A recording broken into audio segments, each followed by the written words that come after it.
Di tengah persaingan telepon seluler pintar dengan harga belasan hingga puluhan juta rupiah, sebuah perusahaan teknologi Indonesia justru memproduksi sebuah ponsel dengan harga Rp99.000.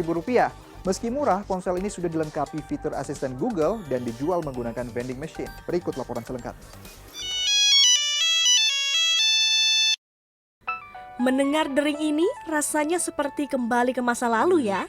Pada awal kemunculannya, telepon seluler hanya memiliki beberapa fitur sederhana selain fungsi telepon dan pesan singkat.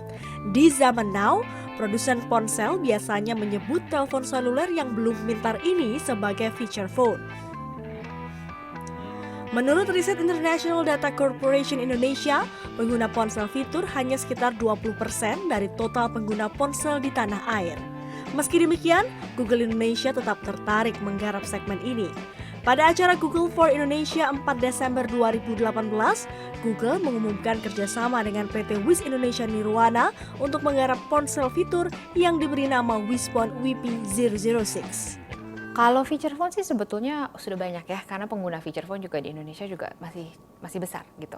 Cuma ini adalah feature phone pertama yang menggunakan operating system KaiOS yang relatif baru, dan kedua mempunyai fitur asisten Google Assistant di-build di dalamnya. Artinya ada beberapa function yang bisa dilakukan hanya dengan memencet si tombol mikrofonnya di handphone tersebut, dan itu bisa melakukan banyak hal. Misalnya membuka aplikasi sehingga tidak perlu mencet-mencet tombolnya kan kecil-kecil tuh ya, mau buka aplikasi, menonton video YouTube, atau misalnya memasang alarm.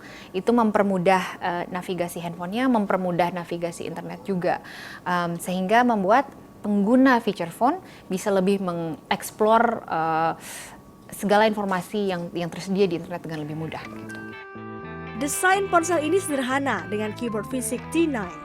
Sedang sistem operasi Wizphone WP006 menggunakan KaiOS milik Google.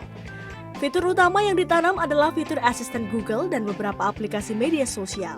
Untuk harganya, Rp99.000 saja.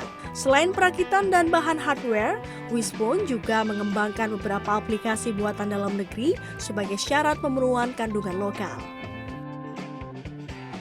Itu sebenarnya tahun kemarin kan masih 30, sekarang ini targetnya kita pengen ngejar di 40 duluan tahun 2019, karena kita udah punya aplikasi sendiri. Nah ini yang kita lagi persiapkan ya. Terus terang karena operatingnya itu KaiOS, development kami dengan KaiOS dan Google ini masih jalan. Ponsel sederhana ini akan mulai dijual pada akhir kuartal pertama tahun ini. Charis Nindya, Jakarta.